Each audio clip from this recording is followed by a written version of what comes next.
नमस्कार, सी न्यूज भारत में आप सभी का स्वागत है। वक्त हो चुका है न्यूज बुलेटिन का। इस बुलेटिन में बात करेंगे अयोध्या की, जहां मिल्कीपुर उपचुनाव को लेकर नेता प्रतिपक्ष ने कार्यकर्ताओं के साथ की बैठक और दमोह में कैसे अज्ञात ट्रक की टक्कर से युवक हुआ गंभीर रूप से घायल। इन तमाम खबरों पर होगी विस्तार से चर्चा। अयोध्या मिल्कीपुर उपचुनाव को लेकर समाजवादी पार्टी पूरी तैयारी के साथ मैदान में उतर चुकी है। बुधवार की दोपहर मिल्कीपुर के प्रभारी विधान परिषद नेता विपक्ष लाल बिहारी यादव कुमारगंज पहुंचे, जहां पर नगर पंचायत अध्यक्ष कुमारगंज विकास सिंह छोटू ने अपने समर्थकों के साथ उनका जोरदार स्वागत किया और नगर पंचायत कार्यालय पहुंचकर कार्यकर्ताओं से मुलाकात की। पत्रकार वार्ता में उन्होंने कहा कि बहुजन समाज पार्टी अपने सिद्धांतों से भटक चुकी है, क्योंकि बसपा कभी भी उपचुनाव नहीं लड़ी है। उनको लग रहा है कि बसपा के प्रत्याशी आने से समाजवादी पार्टी का नुकसान होगा, तो इस तरह की सोच भाजपा के लोगों ने उनको दी होगी। आगे उन्होंने और क्या कुछ कहा, आइए सुनाते हैं।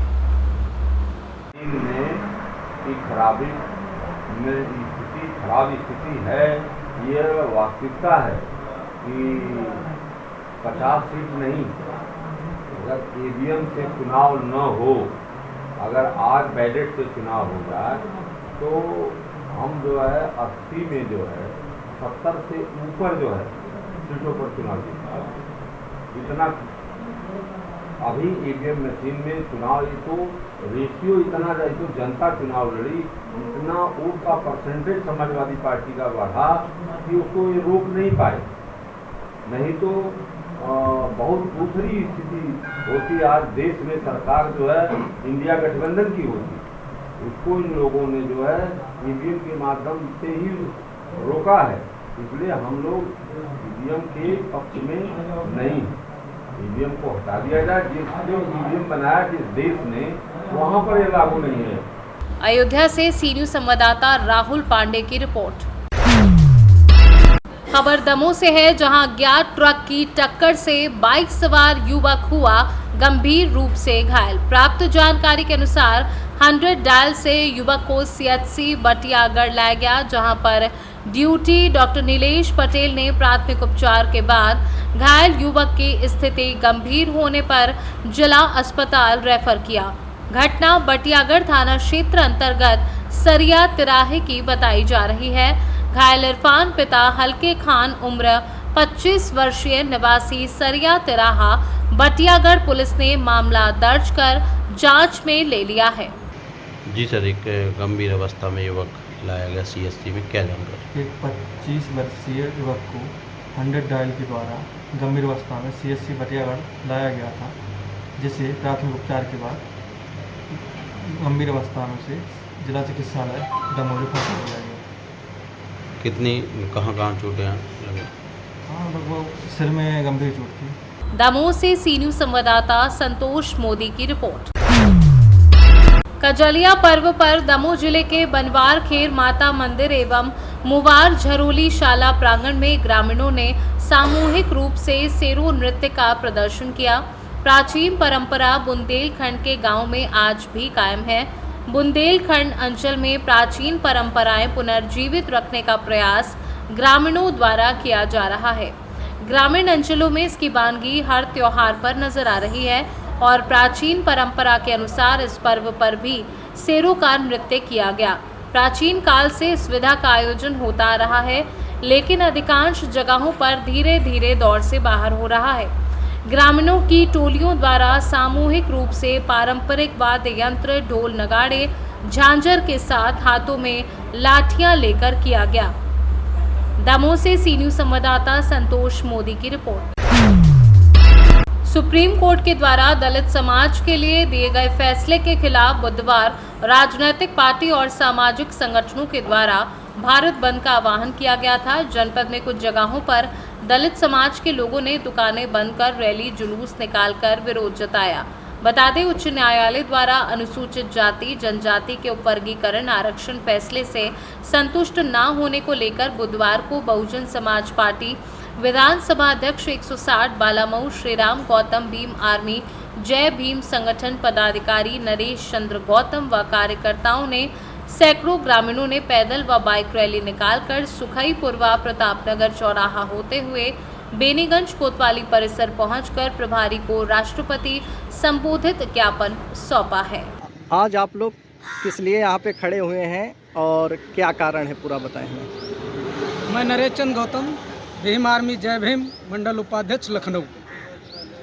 हम लोग सभी लोग बहुजन एकता हो करके जो नया कानून लागू किया गया है उसके आरक्षण में जो है बदलाव किए गए हैं, उसके उपलक्ष्य में प्रतापनगर चौराहा से बेनीगंज देहात कोतवाली में ज्ञापन सौंपेंगे। मैं SC ST व OBC के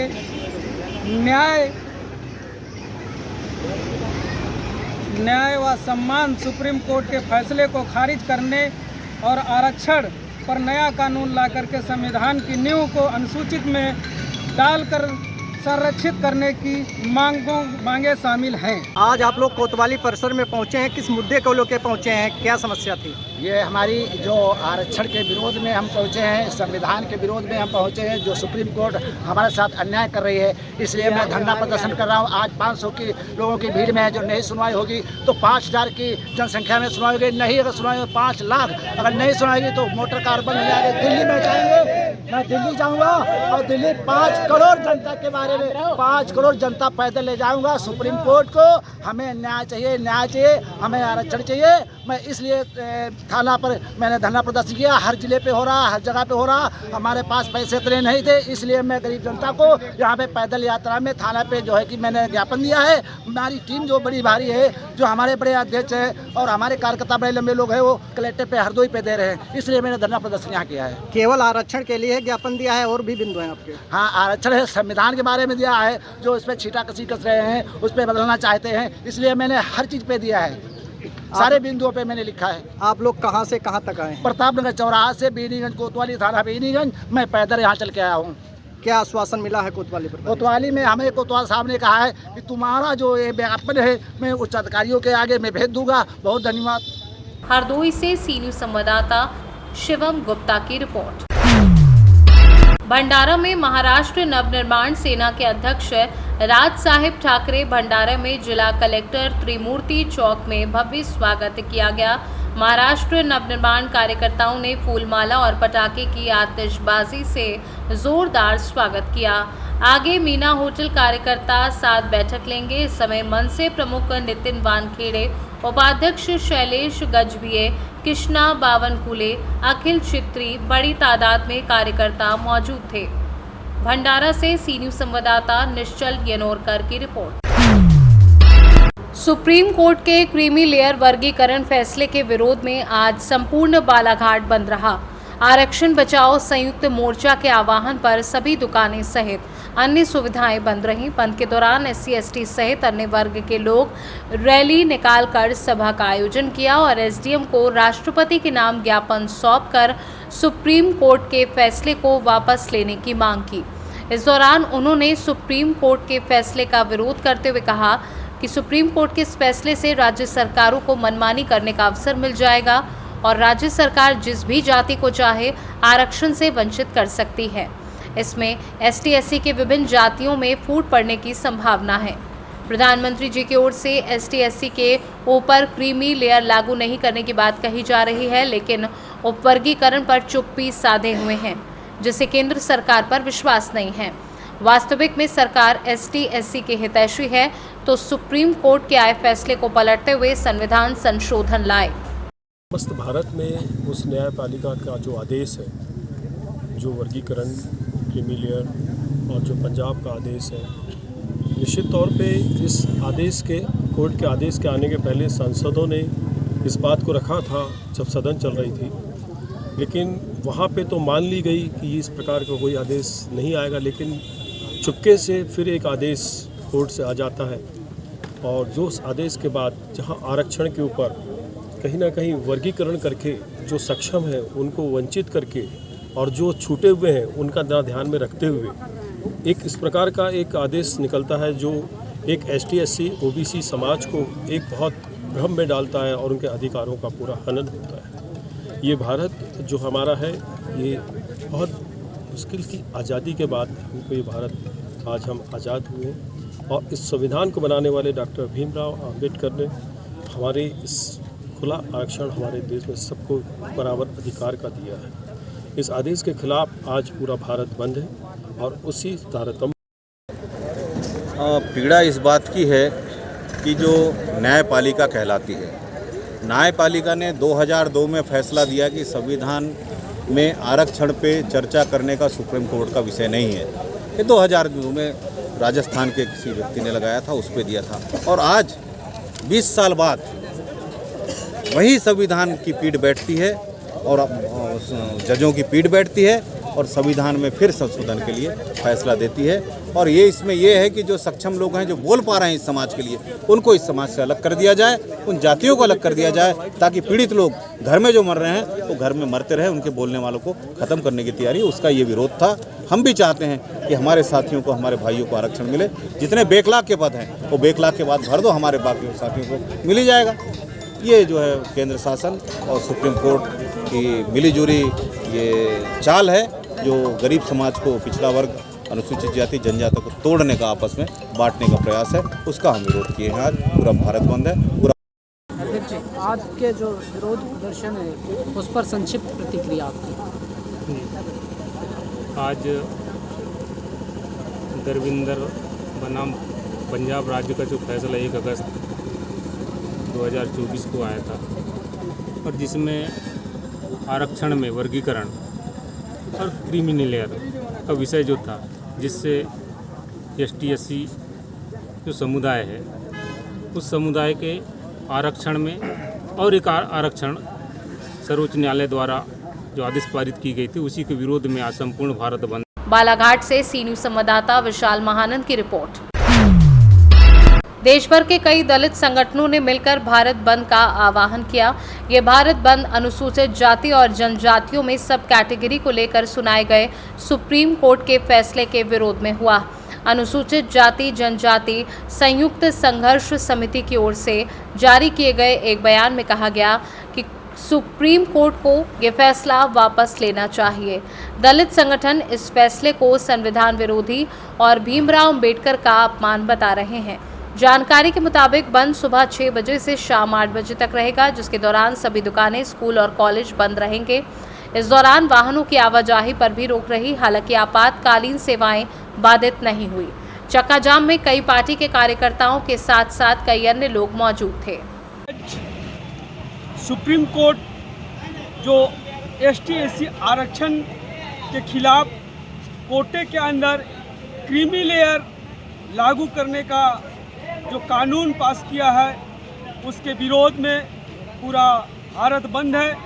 और उस भारत बंद का समर्थन हम चतरा जिला में भी तमाम ST/SC समुदाय कर रहे हैं और आज पूरा चतरा बंद है। ये ST/SC के आरक्षण में क्रीमी लेयर लाकर सरकार की कुटिल मानसिकता का परिचय है।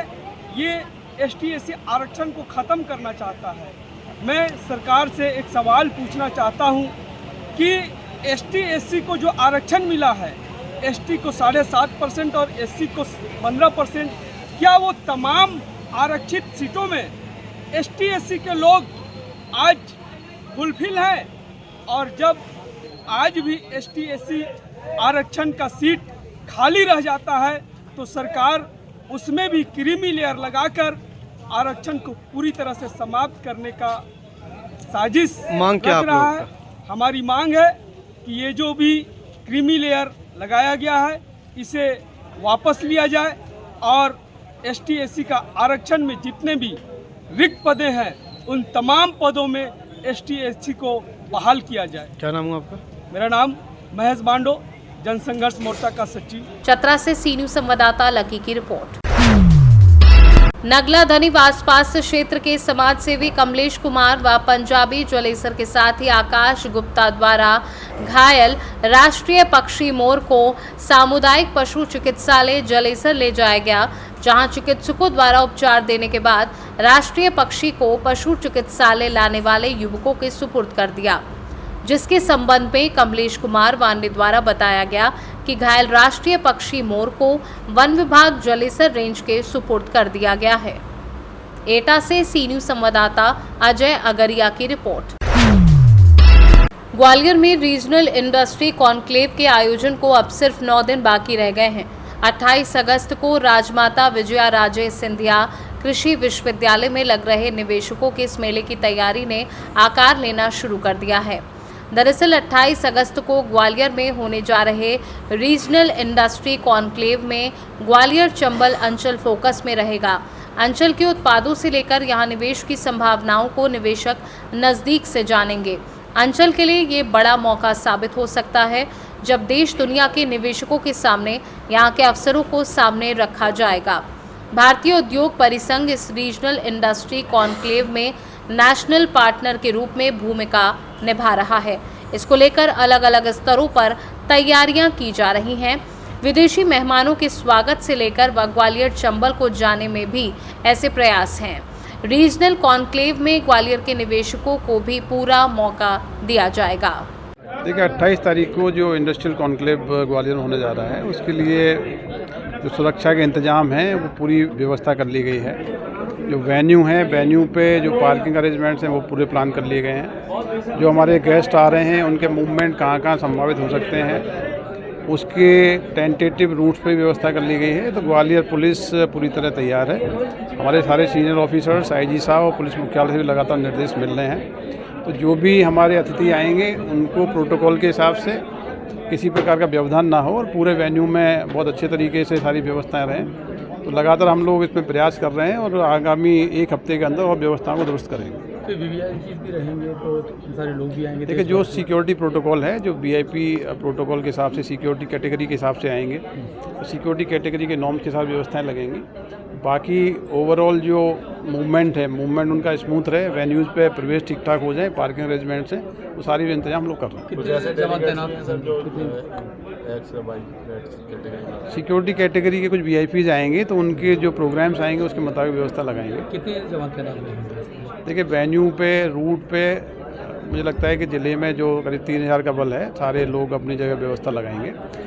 कुछ अलग हमको बल की आवश्यकता होगी तो पुलिस मुख्यालय से उसकी मांग की जाएगी और वहाँ से बल मिलेगा, व्यवस्था लगाई जाएगी। होने जा रहा है ग्वालियर किस तरह की तैयारी कहीं ना कहीं रोजगार के अवसर भी प्राप्त होंगे। बिल्कुल, रीजनल इंडस्ट्री कॉन्क्लेव 2024 लगभग 2008 के बाद में ग्वालियर में एक बड़ा आयोजन होने जा रहा है और इसके संबंध में प्रशासन की तरफ से जैसे कि माननीय मुख्यमंत्री जी के निर्देश हैं और उनकी सतत मॉनिटरिंग चल रही है। बहुत बृहद स्तर पे तैयारियां की जा रही हैं। इंडस्ट्रीज़ डिपार्टमेंट इसका नोडल है। जहां तक इनविटेशंस भेजने की बात है तो देश और विदेश के बड़े लीडिंग इंडस्ट्रियलिस्ट को भेजा गया है। साथ ही एमएसएमई को भी बढ़ावा देने का प्रयास है और इतना ही नहीं, जो लघु उद्योग भी हैं उनको भी इस इंडस्ट्री कॉन्क्लेव के माध्यम से किस प्रकार से लाभ हो सके ऐसा प्रयास किया जा रहा है।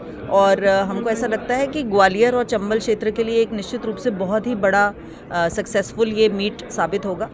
और किसी भी मीट की तरह जो उद्देश्य है वो केवल एक दिन का नहीं है, एक एनवायरनमेंट बिल्डिंग होती है जिससे आने वाले लंबे समय तक इस पूरे क्षेत्र को इसका लाभ मिलेगा। मैम विदेश फॉरेन डेलीगेशन और जो इंडिया के रहेंगे लगभग कितनी संख्या में? देखिए हमने ऑलमोस्ट 1100 इनवाइट्स अपने डेलीगेट्स को अभी तक भेजे हैं और जैसा कि ट्रेंड रहता है सभी लोग धीरे धीरे अपना कॉन्फर्मेशन हमारे साथ शेयर करना शुरू करते हैं।